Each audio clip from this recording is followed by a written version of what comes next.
Shalom à tous, alors bienvenue dans cette nouvelle audio vidéo que j'intitule Dieu est le même hier, aujourd'hui et éternellement.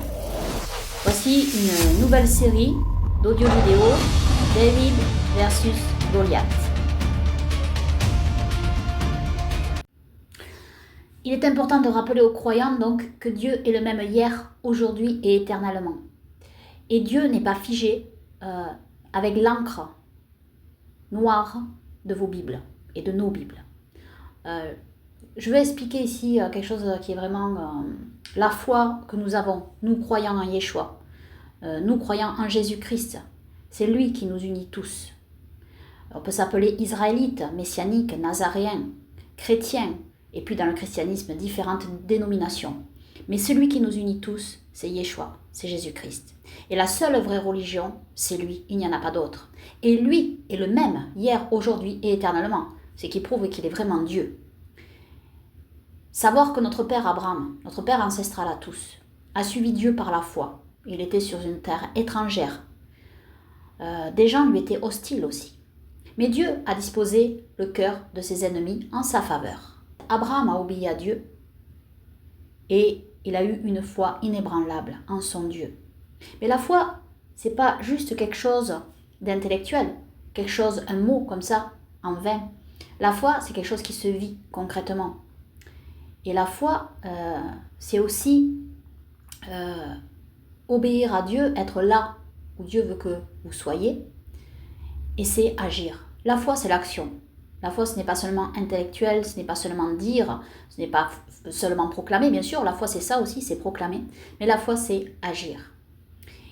Et notre foi, à nous croyants, elle n'est pas juste dans les rites, les traditions, aller au culte du Shabbat, à la synagogue, pour les Israélites, à la synagogue, ou bien juste faire Shabbat, célébrer les fêtes d'Élohim. La foi, c'est pas uniquement ça. La foi, c'est vraiment vivre l'aventure et la vie, parce que la vie est une aventure, l'aventure que Dieu veut que vous viviez pour lui, concrètement. Quand nous lisons les Saintes Écritures, si vous lisez le livre des Juges, par exemple, les juges, comme Samson, c'était une vie difficile pour Samson. Ça a été une vie difficile, mais il a suivi Dieu de la manière dont Dieu lui a demandé de le suivre. Et il a accompli des choses énormes, c'est-à-dire des choses extraordinaires.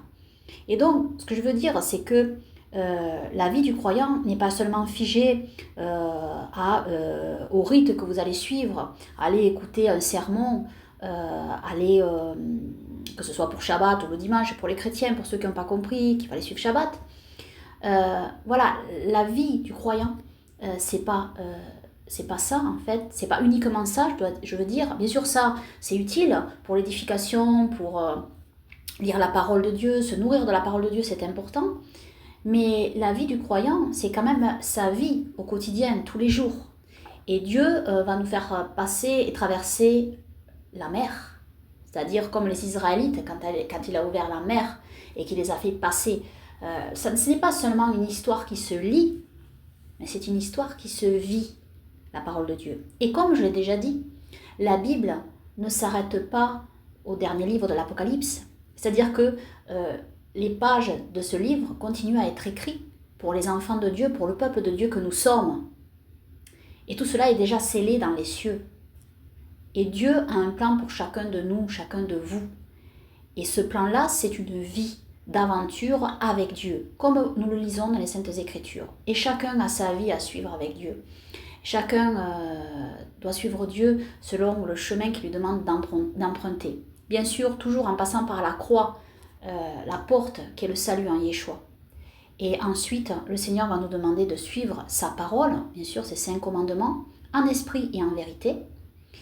Et il va nous demander aussi de vivre notre vie dans ce monde, pas hors du monde, mais dans ce monde. Et Dieu a un plan, et il va y avoir des choses qui se passent. Des choses bibliques vont arriver, c'est-à-dire des événements extraordinaires. Et la vie du croyant, c'est ça. On doit bien avoir à l'esprit que nous vivons en exil et que nous vivons dans ce monde en tant que croyants, mais que Dieu a un plan pour son peuple. Dieu a un plan pour le peuple d'Israël, pour le peuple des chrétiens, parce que les chrétiens font partie d'Israël en fait. Et savoir donc que nous combattons avec la foi de David face à Goliath. C'est-à-dire nous avons tous nos Goliaths devant nous, nous avons tous nos géants à abattre devant nous. Et il nous faut avoir la foi du roi David, du jeune berger à l'époque, qui était le roi David. Et cette foi, c'était pas par la logique des choses, forcément. C'était pas par ce qui semblait le plus aisé et le plus facile à faire. Non, cette fois-là, c'est le jeune berger qui a laissé son armure, qui est venu sans épée, sans lance, mais juste avec quelques cailloux et une fronde.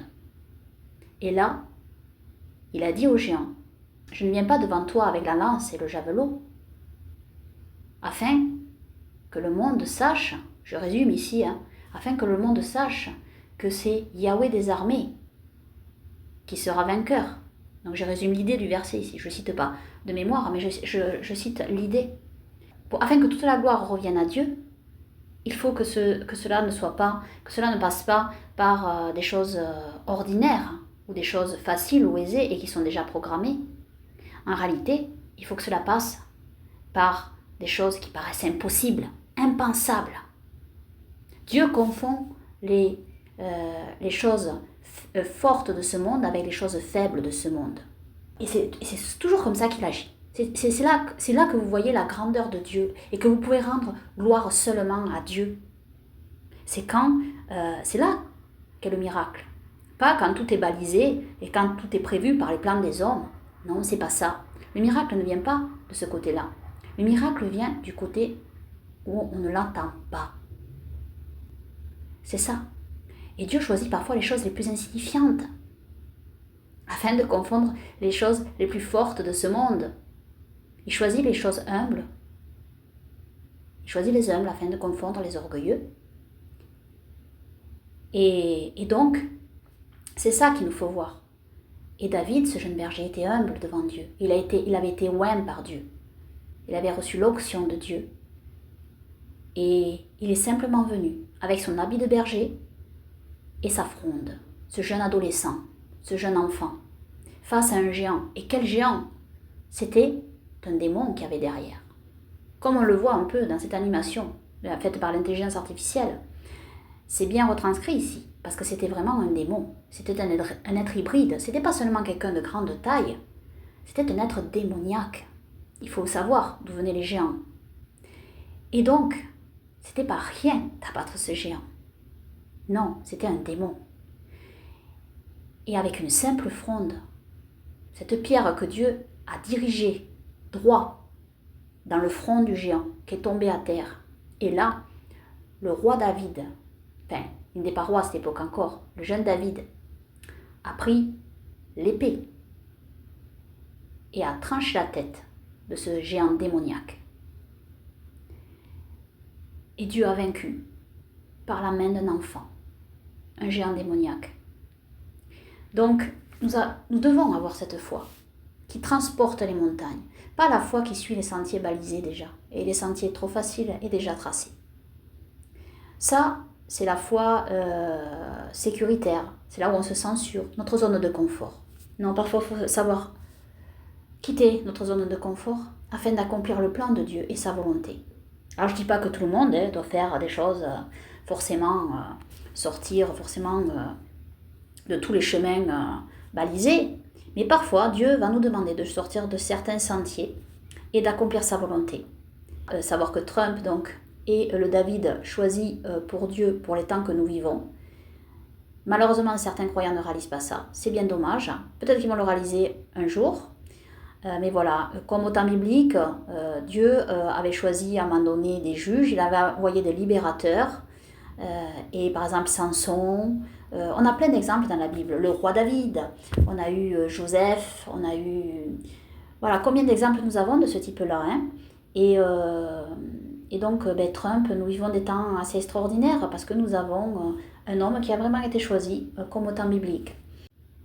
Donc, pour tous ceux qui veulent nous faire un don, ce qui est extrêmement important pour nous, voici le RIB avec lequel vous pouvez faire un virement bancaire à mon nom, Audrey Ragonneau.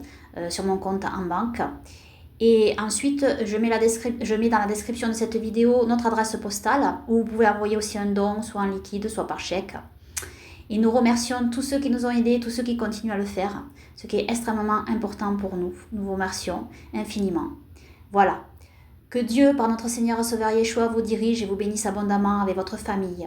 Et que toute la gloire et les louanges reviennent à Yahweh, Yeshua, Jésus-Christ, notre Elohim, notre Roi, pour l'éternité. Et que son règne glorieux vienne. Amen, amen.